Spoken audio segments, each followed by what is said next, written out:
Oh Yesu, obikisaka mitema oyo ezoki epai mayele esukaka nde yayo ebandaka mopesi biyano mopesi na kimia mpo na Jonas obimisaki. Moi je les encourage à aller écouter les témoignages de la sœur Bongo, ainsi que soit d'avoir un DVD pour écouter son témoignage, mais quand il y a un séminaire du pasteur Bongo et de sa femme, il serait bien qu'ils puissent se rendre à ce séminaire parce que c'est vraiment particulier à travers ce témoignage et c'est extraordinaire. Jésus t'aime, Jésus a besoin de toi. Alléluia, alléluia, va contenir alléluia, shalom.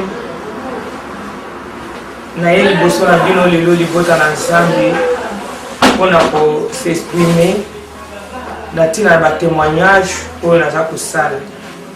D'abord kinga se présenter epai na bino mes bien-aimés ezali ngai moko ya rescapé ya enfer Mama Esther Charoufa Bongo. Baloba na biso na Bible dans Apocalypse 12:11 et qu'ils ont vécu à cause du sang de l'agneau et de la parole de leur témoignage. Et ils n'ont pas aimé leur vie jusqu'à peine de la mort. Vie nanga mobimba ndenge na komi na Christ ezali témoignage.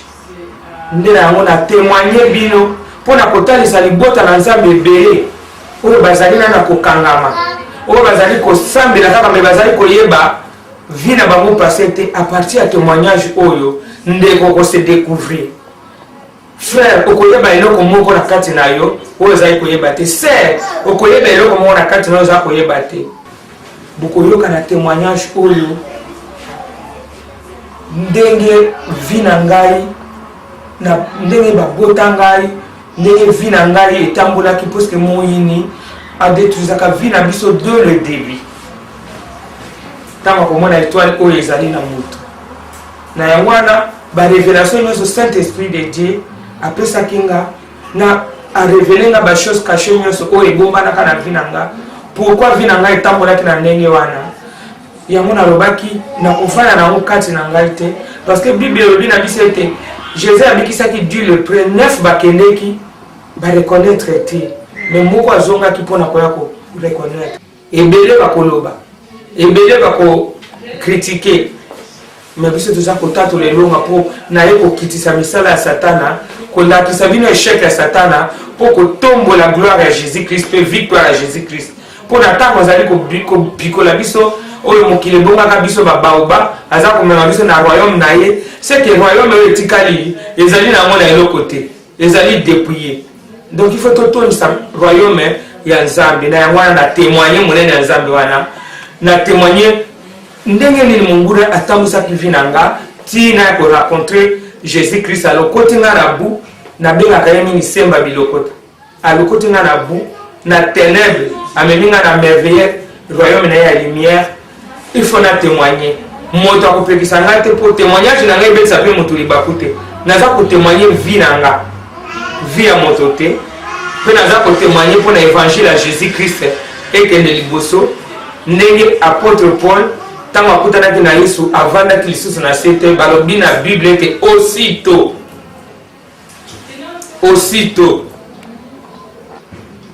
akendaki koévangéliser. Na yango wana naye koyebisa bino mpona abimisaki témoignage kala bien aimé témoignage akala ekotisaki mwa confusion na bandeko mosusu nazali wana te mpo na diabolize bandeko nazali wana mpo nabenga bandeko babongwama bayeba Nzambe balanda Nzambe bapratike liloba na ye lolenge ngai nakomi lelo mpo te ezali nzela na biso nyonso. Yesu azali wana azali nzela azali vérité mpe azali vie. Témoignage à liboso nasalaki nakotaki na mozindo te bien aimé ezalaki témoignage moko nazalaki mingi kokondane bandeko mosusu nayebaki te ke yo moko moto nde komema malédiction oza na bamalédiction na nde komemela yo mpe mikakatano kilikili na mokili na yango bien aimé témoignage oyo nasali sikoyo ezali na 5 volume volume 1 ezali mes origines source de mes malédictions. Volume 2 ezali idolâtrie.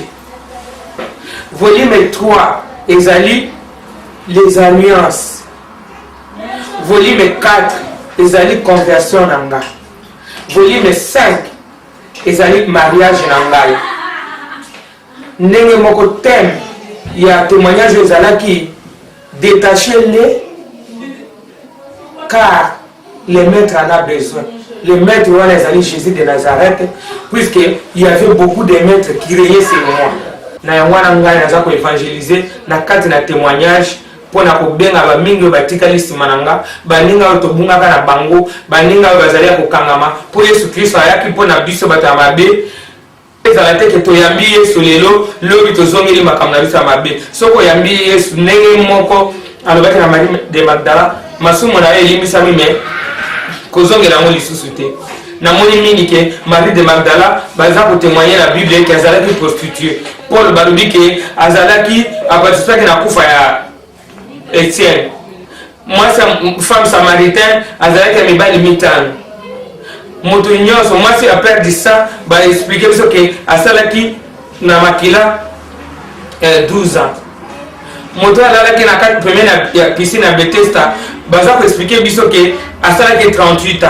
Donc vie na biso ezali témoignage il faut témoigner d'abord ndenge nini ozalaki ndenge nini Mungu atambusaki yo bongo après Yesu a récupéré yo marque nini Mungu atiaki yo bongo Yesu a effacé na makila na ye atio marque ya Christ pise nini Mungu aza kotambusa nango Yesu alongoli yango ati pise na ye na yango na moni ke témoignage oyo ebetisa bandeko ebele mabakute bandeko na série d'abord d'avance bolimbisi na nyonso oyo kobetisa ye libaku pote Yesu atiaki biso ba témoin na ye nalobaka toujours ke nazali ambassadrice pona ko mema message na ye partout pona ko témoigner ye naza ko témoigner contre motu te tolobi awa ezu sens na ngo ezali ke ezu ndenge moto za ko vivre le mso yebaki te au moins on se retrouver wana donc ezio ndenge moto za ko tambola na bobungi au moins on se retrouver wana ezio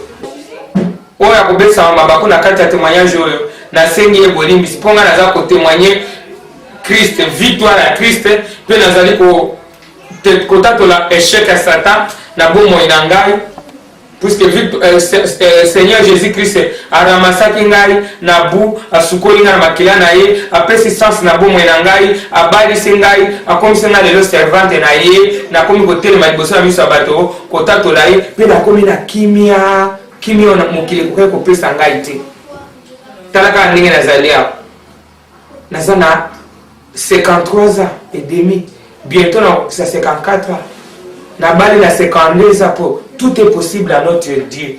Bolanda ka témoignage moi na loba ebele ezati pona lobi ebele na témoignage nazaka kotombola bendele ya makila ya Yesu ke oyo nyonso akosaisir bendele wana akozwa libala na ye akozwa lobiko na ye akosalela nzambe na ye akozwa vie interne akozwa richesse nyonso alingi akozwa la restaurer akozwa nyonso motema na elingi po Yesu nde azali na nyonso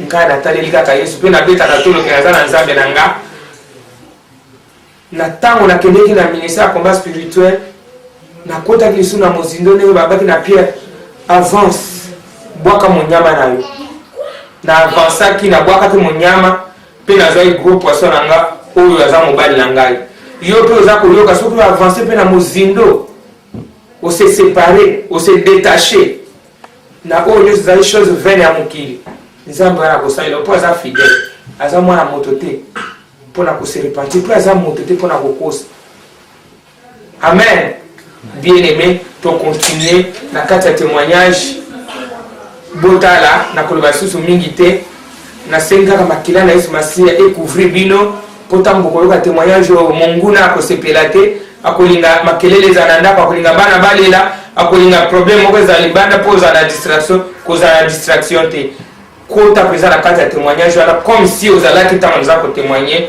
mpo na délivrance na yo natiki otala témoignage wana na suka toza na prière tokosala nzambe apambola yo amen.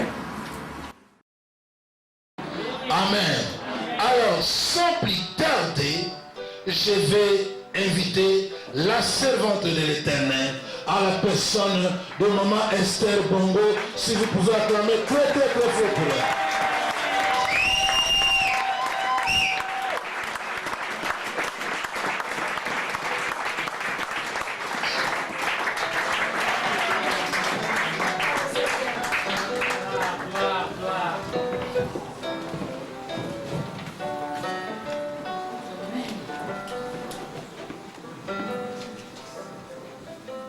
Alléluia.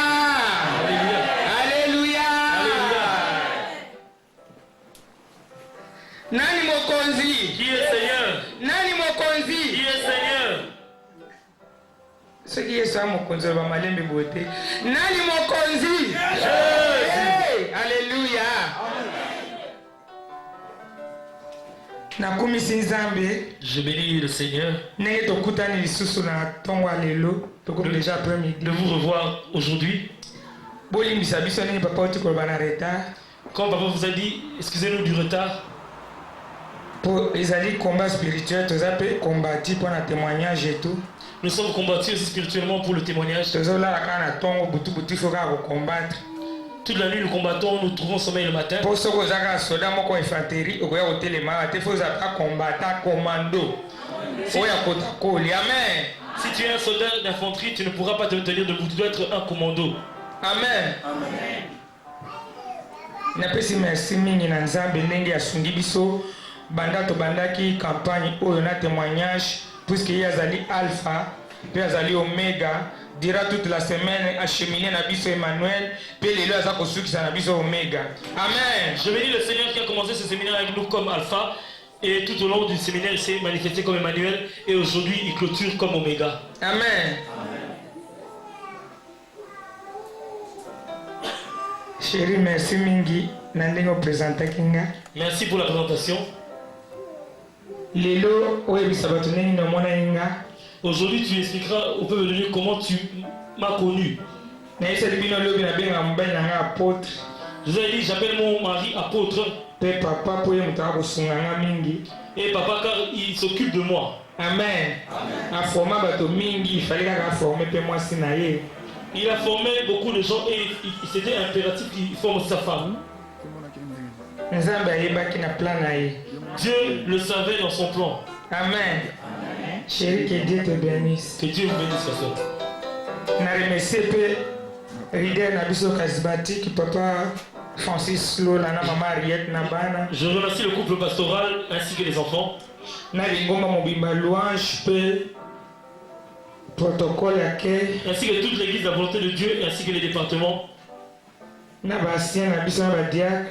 Ainsi que les anciens diacres. Po basanganaki na idée oyo Nzambe apesaki Mungu na bango po te na ya kotémoigner awa.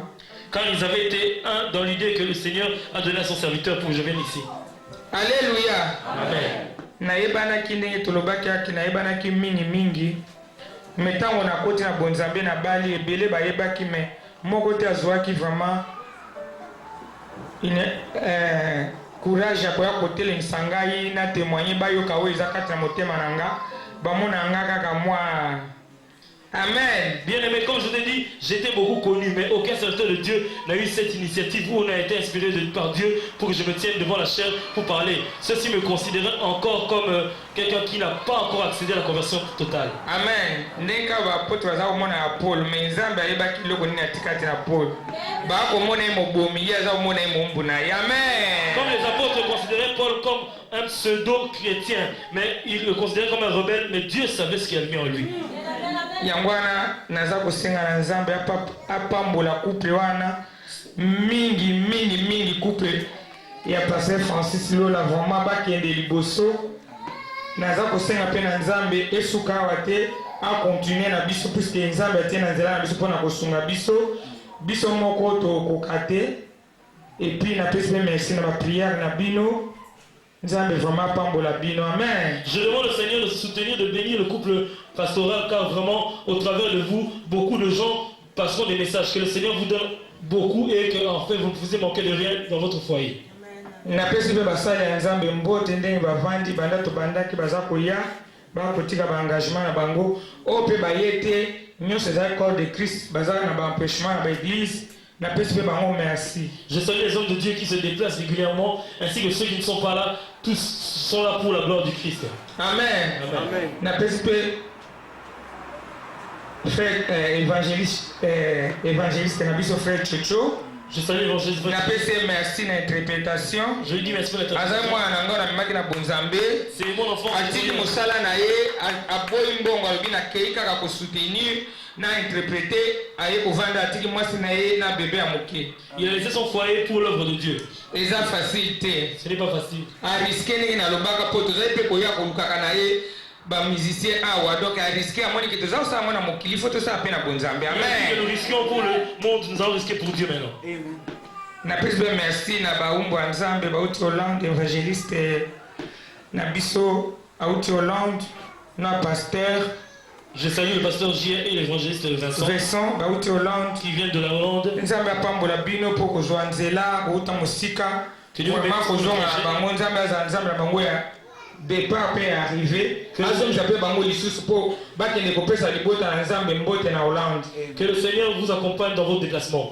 Amen. Bao mpe basambelaka te na remercier bango mingi na présence na bango surtout bamama ya combat spirituel. Merci mingi na soutien na bino mpo nayebi ke boza kolala te boza mpe kotelema na mabondeli mpo wana ezali objectif na biso. Amen. Ainsi que les bien-aimés qui ne prient pas à la volonté de Dieu, je vous remercie pour votre présence, ainsi que les mamans du combat et toutes les autres mamans, car je sais que vous ne dormez pas, vous soutenez ce message par la prière. Amen. Baverse na banopesa kaka tokomi moto ya moto averifie na ndako mpo toza na ntango mingi te mpo papa efa yebisa mpe bino mpo ezali kaka suspense moko bayebaka ndenge ebandaki te. Les versets, bien aimés, nous allons écrire, mais nous n'allons pas lire ici. Écrivez parce que papa doit parler, parce que les gens savent que oui, je suis marié, mais ils ne savent pas qu'est-ce qui s'est passé et comment cela est-il arrivé. Amen. Ndenge bien aimé ndenge lobi place tosukelaki. Là où nous sommes limités vendredi, la nuit. Amen. Nazomona kaka lobi mpo elengi eseko ya kosola bino tellement makambo etonanga motema. Soki pasteur leader charismatique te nako exploser na makambo yango mpo namoni ke libota na nzambe eza kobeba na makambo nga nasalaki na makambo na viva na ndenge nini nabimi kuna naza koloba yango te donc yango wana omoni ke nazala na esengo ntango nyonso akotema liboso na bino. Je suis tellement dans la joie de me tenir devant vous parce que mon cœur est rempli de choses. Si ce n'était l'initiative que le Seigneur a donnée au pasteur Francis Lola, mon cœur allait exploser. C'est pourquoi, bien aimé, je ne suis pas fatigué de vous étendre, de vous apprendre ce que j'ai fait et qui peut aider les autres. Amen. Amen. Amen. Et c'est Ezali. Y a-t-il de la joie? Y a-t-il de la joie? Acclamez-vous le Seigneur de gloire. Amen. Tobandi sigo processus à mariage nanga. Bien aimé, aujourd'hui nous allons parler du processus qui m'a conduit au mariage. Amen. Oh nyonso na yebisaki bino ndenge elekaki ndenge papa oti ko rappeler bino na 1986 mbala moko kaka esprit ya nzambe kotelinga na cesse makambo ya kindumba makambo nyonso wana. Comme je vous ai dit, quand papa a récapitulé, en 1986, c'était la fin de la prostitution. Babiloko mosusu na ko ajouter na ba DVD. Amen. D'autres détails, vous les verrez dans les DVD. Désert na pasaki yango une année de désert. Amen. Alors ekomaki na ntango oyo tokomaki kosala veille agressive na ba pasteur Nicolas na pasteur Kabeya nde nakomaki sikoyo kozwa révélation mpo na ndoto na ngai ndenge nini babloka mariage na ngai. Amen. C'était à la période où je vous avais dit je faisais les veillées agressives avec les bien-aimés cités que le Seigneur commençait à me révéler comment on avait bloqué mon mariage. Amen. Wana déjà ndenge na ote koyisa bino na frère oyo tosalaki na 32 ans na sina avant même nasala album na sina bengaki ye etaki bana nzambe tovandi na yebisi ye ngai abimokana na nzambe eza koconvaincre ngai te ke nazala lisusu na yo totikala kaka bandeko ngai naluka nzela na ngai naluka nano nzambe place nini akomema ngai. Et là, comme je l'ai dit, déjà avant que mon album ne puisse sortir, j'avais parlé avec le frère avec qui nous avons passé 32 ans. Je l'ai expliqué, j'ai dit, voilà la parole de Dieu ne considère pas l'état dans lequel nous sommes. Laisse-moi aller de mon côté et aller chercher ce Dieu et voir ce qu'il a de bon pour moi. Amen. Pour na mona kabato belé, aza koya koluka nano kosambela po azwa kobota nano abali te mais ozosenga nzambe kobota. senga na nzambe libala bongo apre kosenga kombota bongo sikoyo yo baloli évangile ndenge nzambe akopesa kobota sanke obala wana asali kaka na Sainte Vierge Marie pour ayebi ke mwana na ye moto azobotama. Amen. Bien, mais quand je vois beaucoup de gens venir à l'église chercher Dieu d'abord pour soit les enfants, bien, mais marie-toi d'abord et tu verras en respectant son ordre et le processus, tu auras les enfants. Il n'y a que la Vierge Marie, la Vierge Marie qui est la mère du Seigneur, elle qui, avant même de connaître l'homme, a pu mettre au monde. Amen. Nazali susu na musala nzambe moko po nzambe akoma ekoluka nga po soki azoluka yo toyokaka ba américain batambusaka soki ba nini po akokontrole place nini badetecte place nini babombe ezali place nini monguna atelemi ya nzambe eleki po biso toyimitaka kaka ye lere azalaki na posa na ngai akomaki kotambusa baumbo na ye kodetecte pa nini azali po kaka alongola ngai sauve ngai. Bien évidemment, le Seigneur a eu besoin de moi. Comme on dit toujours, les satellites sont là dans le ciel pour rechercher les endroits. Le Seigneur aussi avait les siens. Il a envoyé ses serviteurs pour essayer de savoir où j'étais à chaque instant, car il avait besoin de moi. Homme de Dieu, na kotanga sikoyo na mona ina note.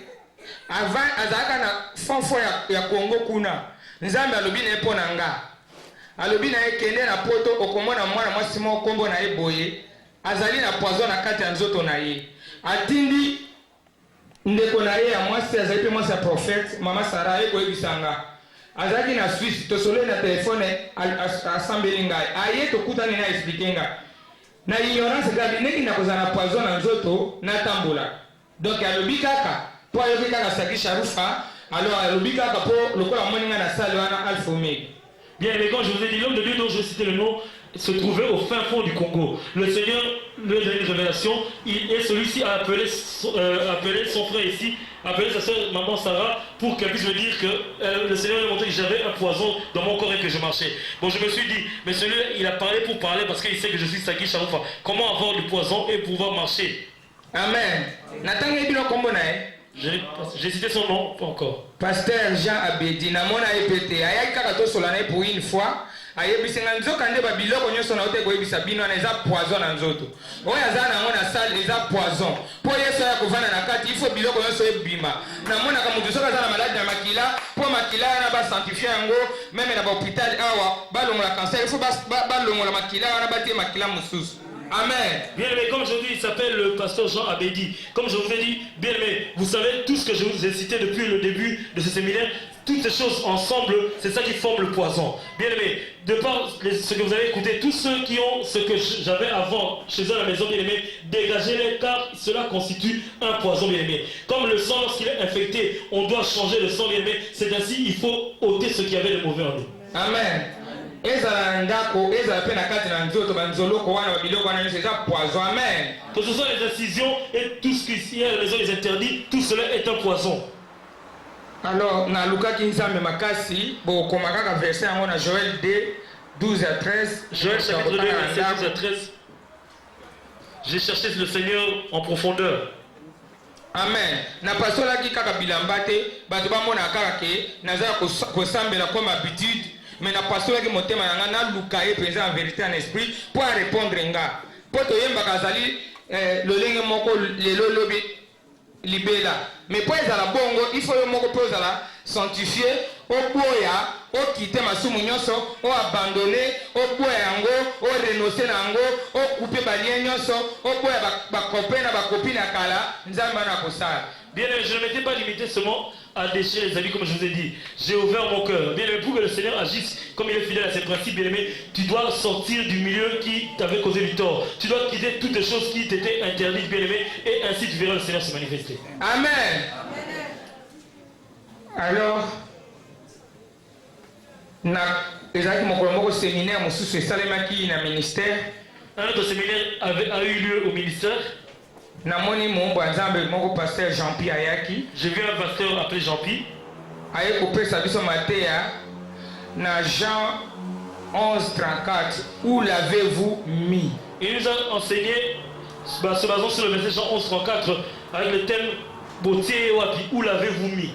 Or que tango na koluka nzambe wana me nazana na bapoisa ba makamba référence wana nzoto tango ye a témoigner vraiment aza ko témoigner polele nenga na ko témoigner aza ko loba makambo nyonso vérité nenga azaki na bar na matete akanga ba client na ba cadena asala bona bo epai nazaki na salle et toucher nga na moni lokwa ba ko loba na nga yango balobi soki oyoki liloba na ye kokanga motema te bana bana ko témoigner oyo nyonso aza touché aluka ngai tosolola na ye tosambela na ye puisque ngai nakangaki motema te navandi mpe ngai nabi na kotelema te na ministère ya baklia référence baza ebele baya koyeba ke nasalaki kisi na kotelema te me nalalaki te saint esprit atungisa nga ntina ntongo nango nakei kokutana na papa Amos nayebisi ye alobi na ngai na kosambela yo te ifo kende koloba na misa pepe wana makambo osala bongo nasambela yo amen. Bien aimé, quand ce pasteur Jean-Pierre a parlé, il a témoigné aussi qu'il avait un bar à Kinshasa Matete et comment il faisait les fétiches pour bloquer les clients.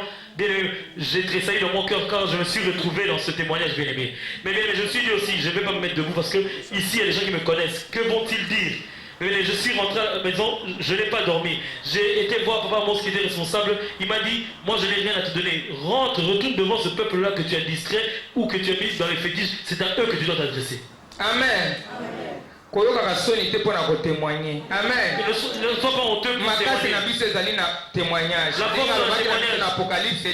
Dans Apocalypse 12, 11 que ils ont vécu à cause du sang de l'agneau et de la parole de leur témoignage. Tala makila na ndenge za puissant, bongo azoka témoignage na biso atia kango pembeni. Pour dire que kangola mamutu za kati na témoignage. Bien aimé, n'aie pas honte de témoigner, bien aimé, car le témoignage a une force, bien aimé. Quel que soit ce que l'ennemi te montre, bien aimé, quand il faut témoigner, il faut témoigner. Amen. Pour y soyez pour briser les œuvres des ténèbres. Amen. Le Seigneur est venu briser les œuvres du ténèbre. Notre tranchant très aigu, garni de pointes pour briser les œuvres des ténèbres. Au nom de Jésus. Comment je dis, le Seigneur m'utilise pour briser les œuvres des ténèbres. Amen.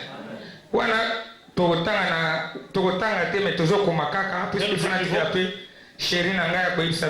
je dois laisser la place à mon mari. Jean 3, oui, 1 Jean 3, 8. Vous verrez dans 1 Jean 3, verset 8. Amen. Alors, la komaki, tellement la mokili, c'est la musique et bête à wapi fona landa, ngana bifona bandaka kolanda pe makambo nzambe ndenge wana, moko mususu mariage ezalaki na Paris ya mama Matondo, na ye, na koti na ngakaka, bango pe bazotala ngakaka, tango ekomi ke bato bakende kozoba voile, moto alingi mariage akende kozwa voile, nga na keleki na kati voile wana miso bato na oki na nga soni te bato bazaki ebele na kotisi yango na mutu na tia yango na mutu boye neti na bali.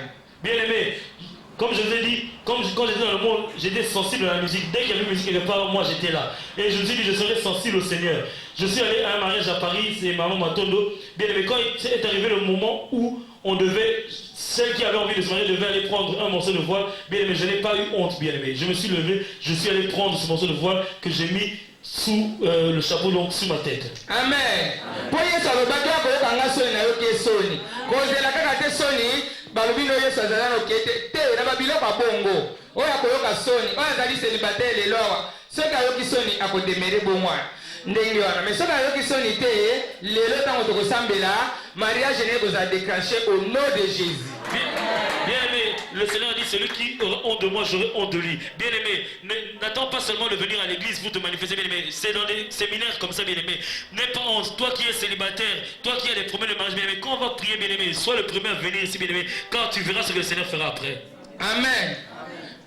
Alors, nazui elamba wana na koma ipea kosambela kaka simbi elamba wana nga bisenye. Mais kaka na foi, po nazai pe na kondima te ndenge na yebisa kibino.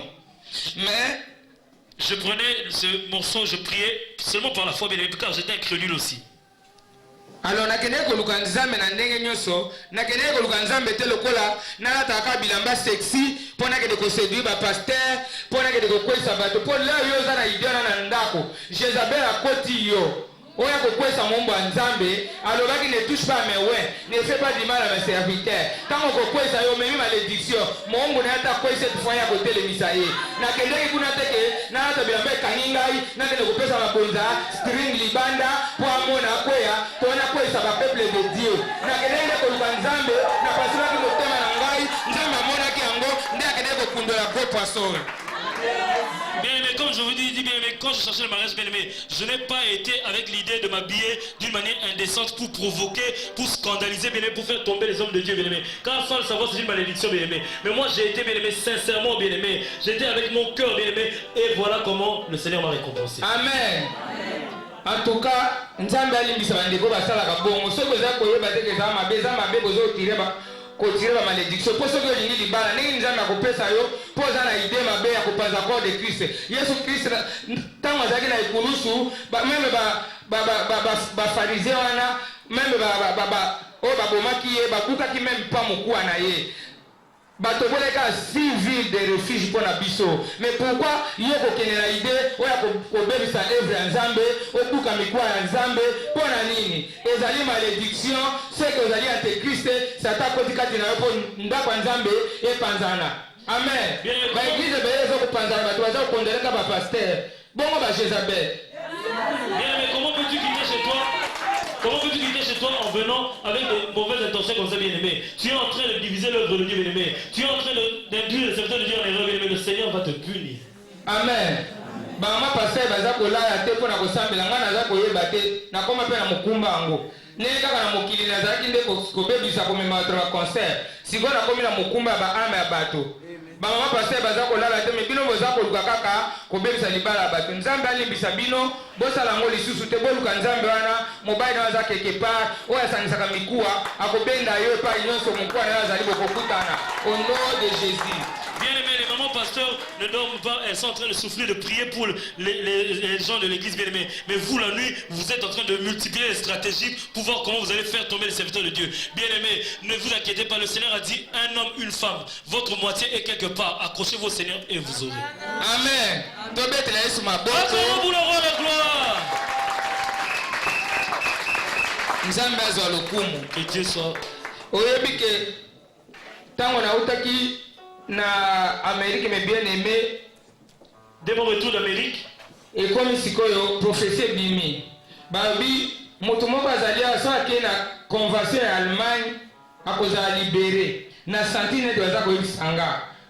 Ngana bi na ba désert bona na mbongo tena na ko ni sunde nini. On a dit, il y a une personne ici, si elle va à la convention en Allemagne, elle sera libérée. Moi, je me suis dit, j'ai senti que c'était moi. Mais je me suis dit, mais je n'ai rien. Comment je vais voyager encore aller en Allemagne? Amen. Alors, Bikolango Kaka, na koluka mbonga bi Seigneur. Ceux qui olingi na kende Allemagne, yo moko pesa nga mbongo. Pona boy na koma sunengi na zaki na Amérique, le kwa mwana moke avant kolia ifana zela baninga bale bongo pesa nga. Pona koti na profondeur te. Pasteur Fabien anga moko mususu par la grâce de Dieu, il faut te Seigneur pasteur Limbisanga na ko ba mbangu na ko lo ba muno ko nga ko ba il faut te pasteur par la grâce de Dieu. Aya ko zanga moko mususu to kota profondeur ba désert po mutu mususu mona kaka koki désert te azongi sur l'autre côté ka azongi na kufa. Kanga maka na désert wana bénédiction za liboso. Bien aimé, comme je vous ai dit, bien aimé, j'ai dit au Seigneur, Seigneur, si tu veux que j'aille en Allemagne, pour voir. Parce que je ne veux pas être comme en Amérique, en train de demander et dépendant des autres. Alors j'ai dit au Seigneur, Seigneur, pour voir. C'est comme je dis, que le Seigneur puisse faire grâce à son serviteur, qu'un jour je puisse me présenter devant vous pour entrer en profondeur, bien aimé. Amen. Amen. Alors, na vandika la bonzo, kaze lipamboli na ngaza koya, na moni ndeko moko na baki na bino qui t'a suivi. Nani alandio po apengisa yo nani alandio na église po ozwa bénédiction na yo te na mona ndeko moko aye alobi ya na sepeli ngoza na combat spirituel o makambo toza ko seza sorcellerie na sepela ke mingi po ange à ténèbres ce qui a se transformé na ange à lumière maloba kitoko eleki miel.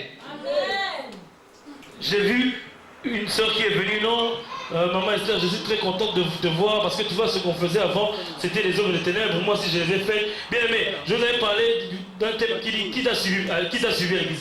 Tu viens à l'église, bien aimé. Qui est derrière toi, bien aimé? Qui est derrière toi pour te surveiller? Qui attend un faux pas pour te faire retourner dans le monde, bien aimé? Il faut faire très attention. Amen. Amen. Bapekisaka bato te ke bozala bo solo la kate mais il faut tala nini. Ya yelinga évangile na ya binanga ya nazomona yo pesa bapiaka eleki na ba désert boy. Na ngai nazwaki mutu moko po abalanga mariage en blanc akopesa ngai 10,000. Yango analinga pesa pe yo akomosala nga ba calcul. Tango akopesa yo tokende na bako tokosomba biloko omoni yo telemaki po opesa mbongo ya ndako wana baza kotonga ya ministère mais oza na mbongo te ntango ayebisi nga mpenza convaincre nga na bia solo mokanda mpe na nango evandi kaka boyi Bien aimé, elle est venue avec son évangile me disant, tu vois ma soeur, tu es là, tu n'as pas d'argent. On a demandé qui vont contribuer pour la construction de l'église, tu as pris l'enveloppe. Mais moi je peux te proposer une affaire. Tu es belge, tu n'as pas de mari, il y a quelqu'un qui est venu, qui veut un mariage en blanc. Viens, on va faire. Dès que tu auras l'argent, tu donneras en partie à l'église et en partie tu garderas pour toi. Amen. Le quoi appelle Banyongo, Satan a sauvé les gens, ça va Banyongo, il a taillé le bilanga bite kuteko nga na bi seigneur na monika yoka moto tindelinga mbongo ezali bien na sécurité na tongelo ndako comme ça nga bana kozala bien na kenda na moni frère Musulu Chano ayeko benga nga yo sambela kawa na sambela kawa mais il faut to keno lele papa Amos wana nga déjà na za rendez-vous sœur wana après ça ina rendez-vous pote to kutana na mobile camerounais a changé son malobabi comme arabe musulman moni réclamation Bien, mais comme je vous ai dit, j'ai dit, moi je me suis dit non, c'est vraiment le Seigneur. Le Seigneur il est bon, il m'a donné une solution à mon problème d'argent. Il m'a envoyé cette dame pour venir m'aider avec le mariage en blanc. Mais le jour où j'avais rendez-vous avec cette soeur, j'ai rencontré bien aimé Luciana. Il m'a dit, toi tu dois rencontrer Papa Amos, le responsable. Bien aimé. Et la soeur en question, bien aimé, moi je savais que c'était un Camerounais, bien aimé. Directement, le mariage en blanc changé, c'était un arabe. Vous voyez maintenant le problème de réclamation. Amen. Amen. Tant qu'on a pu, comme par hasard, papa Plaza aux élèves, biso, téléphone est déjà sonné, mbala. So il a tali kakaye. Bamo wana na kote na osika, papa se va le bi ah. Et ça bientôt besa motoliba ku baza obenga yo zwa téléphone. Po biso de zaka so ka téléphone est sonné otali bo motolingi to kati. Te, so ka ko fungoli bible zo senga likambo. O moni ka place nzambe zo loba na makambo na yo obangi. Te, stanga ngo message na yo. C'est repenti. Amen.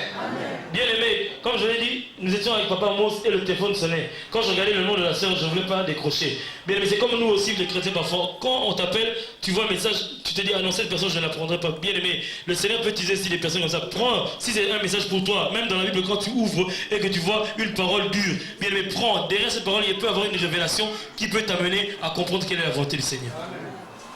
Amen. Amen.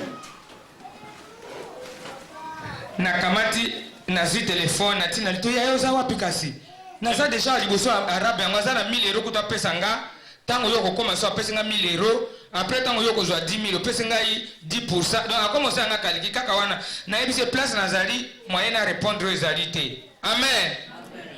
Elle m'a dit, oui, où es-tu? Parce que vraiment, le monsieur est impatient. Il m'a déjà donné 1000 €. On t'attend pour recevoir un autre 1000 €. Et puis quand tu auras les 10 000, directement tu me donnes encore 1000 €. Elle a commencé à calculer elle-même comme ça. Mais moi j'ai dit non, là où je suis, je ne peux pas parler de ça avec toi. Alléluia. Nakali téléphone, na moko cet esprit a bilo, loba na papa makamba ba oti ko yebisa yo, puisque ya ezali classe la vérité. Probiso zozaka mingi ozo na ya pa pasteur Francis Motatuni yo ozo kende ya polio lo bozo ya awa te na okende na Champs-Élysées ozo kosanani bien aimé moto pe akobeta yo le Saint-Esprit m'a dit dis à papa Amos avec qui tu es en train de parler, dis-lui ce que cette dame a dit. Parce que bien, mais nous les chrétiens c'est souvent comme ça. Dimanche on te voit, tu viens à l'église, on te demande tu vas où? Non, moi je vais voir ma cousine à Bobigny. Amen. Amen. Venez à Serpa Isana, nous pour le côté ça bien te. Yes, là le côté ba yo kanakate. Le Seigneur et le mensonge n'ont jamais été amis. Amen.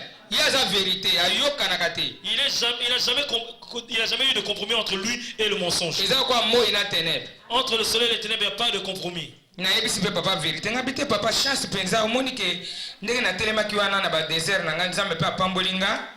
Na zwisi ko moto ya kopesa ngambongo. Tout le monde a dit que ça un mariage en blanc, comme ça on a fait un bon ya salle. Musu nasa commerce papa taka ne batwa za ko ridikizinga pour bambongo. Omoni tina ngapa yale musu ba idea mabi papa bi tala. D'abord nda kwanza meza besoin mbongo wana te. Ya mibale mariage en blanc oza ko se condamner omoko, oza ko lata alliance mo na ténèbres na mutu wana. Et puis ceux qui nzambe alinga bali se ko balate, so ko moni biloko ndenga na bandi ko ya, c'est ko za mariage no za pembeni. Keba ba Ismaël peut bakoya et belé. Amen. Tout joyeusement j'explique à papa, non papa tu vois Dieu m'a béni parce que voilà malgré mon désert, le Seigneur a envoyé quelqu'un pour... Et lui me demandait, quoi, quelle bénédiction? Tu as trouvé du travail? J'ai dit, non, c'est un mariage en blanc. Comme ça, je vais donner l'argent à l'église et le reste, je vais faire du commerce. Il m'a dit, non, fais attention. La maison du Seigneur n'a pas besoin de ton argent de mariage en blanc ni de l'argent sale. Et puis aussi, sache qu'en portant une alliance comme ça qui n'existe pas pour Dieu, tu te condamnes et tu fais un lien avec le monde des ténèbres. Amen. Alors, abinanga eza péché na bi papa libisanga.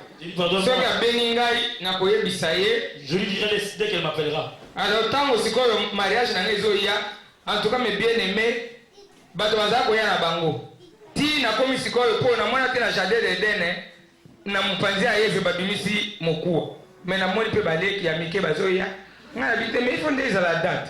Po adande babimisa ki mokuo. Bosiko soki komi sikoyo babimisa mokuo pa ya Eve, soki komi na monde de ténèbres. Amen.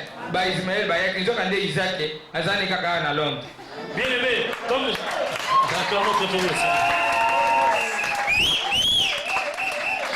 je vous ai dit, bien aimé, ce n'est pas que quand mon mariage venait, il y avait personne, bien aimé. Il y a eu des défilés, les gens sont venus, bien aimé. Il faut discerner. Des jeunes, des moins jeunes. Mais je me suis dit, mais Seigneur, est-ce que c'est vraiment eux? Non, Seigneur, l'homme que tu me décides est quelque part, bien aimé. Je ne savais pas qu'il était ici à Londres. Amen. Alors, na vandi na moni. Baye kopesa ngai mbongo na pasteur Abraham apesa ngai mbongo, papa Michel apesa ngai mbongo na sangisi ko kitike na ngai na frais de voyage na ngai Allemagne pour na kovanda na hotel na kepe kopesa na koma pe na Allemagne nzoka nde ezalaki nde convention na basali pona ngai nzamba akosala semi akosala campagne boka pona mutu moko ngai convention na basaka pona nga. Bien aimé, les serviteurs de Dieu m'ont donné quelque chose et j'ai pu réunir l'argent pour mon voyage, bien aimé. Or, je ne savais pas que cette convention en Allemagne, le Seigneur l'avait faite uniquement pour moi, bien aimé. Quand le Seigneur peut faire tout un séminaire pour une seule personne. Amen. Alors, mukorana na bimaki na kosomba biloko me bien aimé na kozonga na moni ser na ngai liboso boy. Na lekinze la mosusu ngabi na Kinshasa na sina mona ina kinda na ngaka na musuni boy. Say hallelujah akwaka ya kondima aboy. Na veille agressive comme ça na moni say hallelujah boy. Na bite na beseli bakuta epe koluka quelque chose na yi. Na kota na salle na vandi na yoki bato bazaki belé ça lokola best lokola oyezaka na ko besti hein. Amen. Te lokola Zénith. Ça lokola Zénith bato bazaki belé. Na yoki mama papa Moses za ko modérer lobike bon siko ser na biso kinganda za ko matawa pour à témoigner Yamati. Bien aimé, comme je vous ai dit, au retour de course, je rencontre devant moi la sœur, bien aimé, la sœur que je vais citer plus tard. Bien aimé, quand je l'ai vue, je me suis dit, mon Dieu, à Kinshasa, une fois je l'ai vue, charnellement je lui ai dit bonjour, elle n'a pas répondu. Lors d'une veille, je l'ai saluée, elle n'a pas répondu. Maintenant, je ne veux pas la saluer, j'ai évité et je suis parti. Mais lors de la convention, papa Mons qui était en train de modérer a dit, voici maintenant, il y a la sœur qui va monter pour parler. Amen. Donc, sœur, moi c'est à faire, la sœur, c'est la sœur dont j'ai perturbé le mariage pendant 32 ans. Amen. Tanga bandi kolobanga na kom kolukanga bina kozwa mbongo api soki alobili kamoko peut-être okonsene nga na seme po na arraché yango. Or kende tanga bandi koloba bandi kaka alobi na mwa makambo ne muke après alobi na kati ya salle tozali na ndeko na biso moko sœur na biso pe mama na biso oyo nga na telemi pona limbisa ye. Ça fait 30, il y a 33 points, il y a que tu ça fait 33 ans, Oyo, a Tungisa Libala, Nzambe, alobi nanga po alimbisa nga po akokisa posa na motema na ngai fonga na pardonner. Na meka ko discuter Nzambe Nzambe faut pardonner. Alors na yele loko pardonner, mais bien aimé tango na yoka kaka bongo na telema na tombola maboko. Amen. Atelema ngape na telemika bona moni mama za koya mama langi azo ya face koya kosimbanga ameminga liboso na ikuna donc bato kutu baza kolela na basala ya Nzambe po ezalaka émotion na kanisi bande kwa ministère bazalaka bamonaka mbule bandi directement libana na bakake na kenda na yoki na litona na Saint Esprit de Dieu alobi na ngai abina na Jacob ayibaki bokonzi ya Esau. Mais moto ba pesa ba promesse nyonso ezali Jacob alobi ke bande kononso ba kufuka melayo. Mais Nzambe wana kaka moto alobaki na Jacob fukama deva Esau po yibaki bokonzi ya Esau. Kokele kotele mate po yambaye fukama sikoyo. alobi na nga avec autorité. J'ai vu maman Langi qui s'avançait pour me prendre, pour m'emmener au devant. Et j'ai entendu le Seigneur me dire, comme Jacob avait usurpé le droit d'Ésaü, toi ne résiste pas. Agenouille-toi, humilie-toi devant elle.